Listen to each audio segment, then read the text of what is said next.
السلام علیکم دوستو، آج ہم آپ کو بتائیں گے دنیاوی زندگی میں ہی جنت کی حور کی زیارت۔ شیخ عبدالواحد بن زید رضی اللہ تعالی عنہ فرماتے ہیں کہ ایک مرتبہ ہم نے جہاد کی تیاری کی۔ میں نے اپنے ساتھ والے رفیقوں سے کہا کہ جہاد کے فضائل میں ہر ایک شخص 2 آیتیں پڑھنے کے لیے تیار ہو جائے۔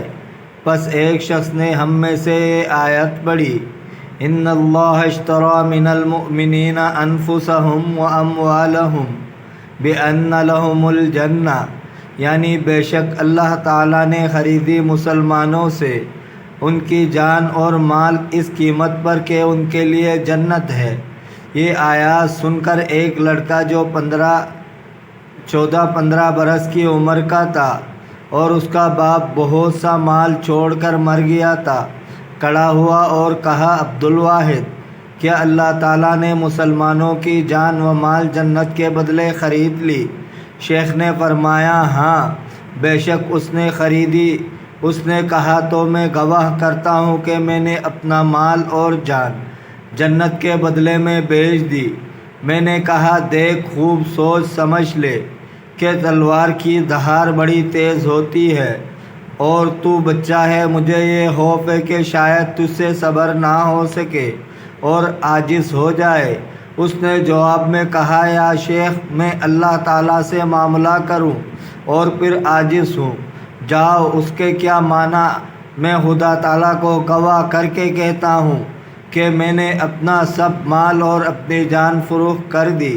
شیخ نے کہا: میں اتنی بات کہہ کر بہت ہی پشیمان اور نادم بھی ہوا اور اپنے جی میں کہا کہ دیکھو اس بچے کو کیسی عقل ہے اور ہم کو باوجود بڑے ہونے کے عقل نہیں۔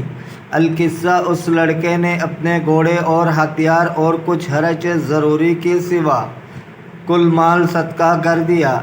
جب چلنے کا دن ہوا تو سب سے پہلے ہمارے پاس آیا اور کہا: یا شیخ، السلام علیکم۔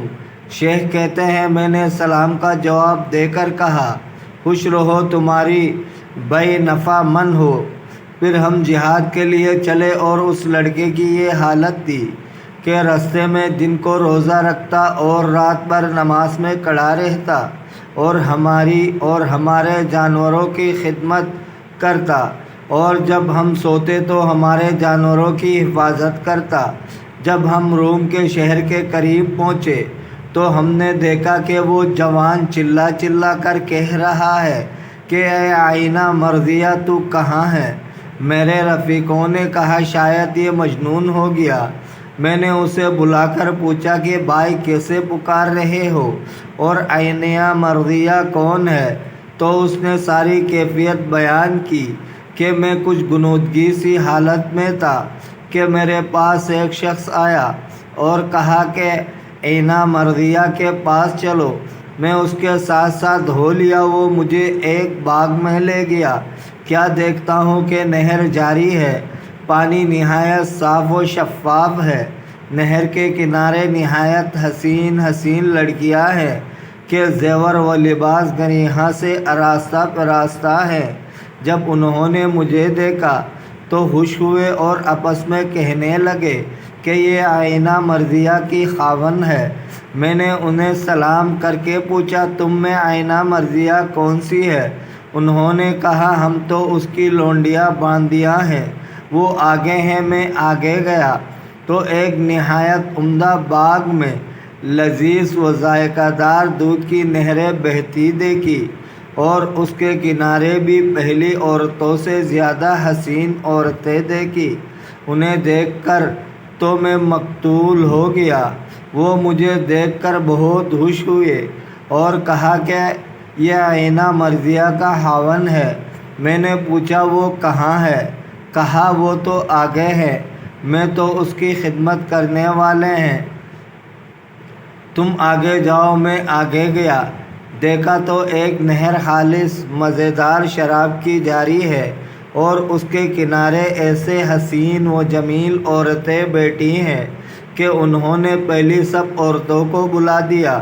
میں نے سلام کر کے ان سے پوچھا: کہ آئینہ مرضیہ کیا تم میں ہے؟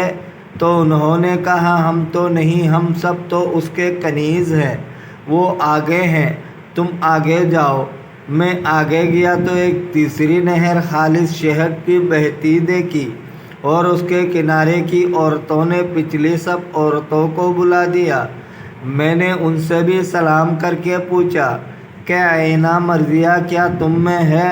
انہوں نے کہا اے ولی اللہ، ہم تو اس کے لونڈیاں باندیاں ہیں، تم آگے جاؤ۔ میں آگے چلا تو کیا دیکھتا ہوں کہ ایک سفید موتی کا خیمہ ہے اور اس کے دروازے پر ایک حسین لڑکی کھڑی ہے، اور وہ ایسا عمدہ زیور لباس سے آراستہ ہے کہ میں نے آج تک کبھی نہیں دیکھا۔ جب اس نے مجھے دیکھا تو خوش ہوئے اور خیمہ میں پکار کر کہا اے آئینہ مرضیہ، تمہارے خاوند آ گیا۔ میں خیمہ کے اندر گیا تو دیکھا ایک جڑواں سونے کا تخت بچھا ہوا ہے، اس پر آئینہ مرضیہ جلوہ افروز ہے۔ میں اسے دیکھتے ہی مفتون ہو گیا۔ اس نے کہا مرحباً مرحباً اے ولی اللہ، اب تمہارے یہاں آنے کا وقت قریب آ گیا ہے۔ میں دوڑا اور چاہا کہ گلے سے لگا لوں۔ اس نے کہا ٹھہرو، ابھی وقت نہیں آیا، اور ابھی تمہاری روح میں دنیاوی حیات باقی ہے۔ آج رات تم یہیں روزہ افطار کرو گے۔ میں یہ خواب دیکھ کر جاگ اٹھا، اور اب میری یہ حالت ہے کہ صبر نہیں۔ شیخ عبدالواحد فرماتے ہیں کہ ابھی یہ بات ختم نہ ہوئی تھی کہ دشمن کا ایک گروہ آیا اور اس لڑکے نے سبقت کر کے ان پر حملہ کیا، اور 9 کافروں کو مار کر جب وہ شہید ہوا تو میں اس کے پاس آیا، دیکھا کہ وہ خون میں لت پت ہے اور قہقہہ مار کر خوب ہنس رہا ہے۔ تھوڑی دیر نہ گزری تھی کہ طائر روح قفس عنصری سے پرواز کر گئے۔ دوستو، اگر آپ کو ویڈیو اچھی لگی ہے تو لائک کریں، شیئر کریں، چینل کو سبسکرائب کریں۔ اپنے بہت سارے خیال رکھیے گا۔ ملتے ہیں اگلے ویڈیو میں۔ اللہ حافظ۔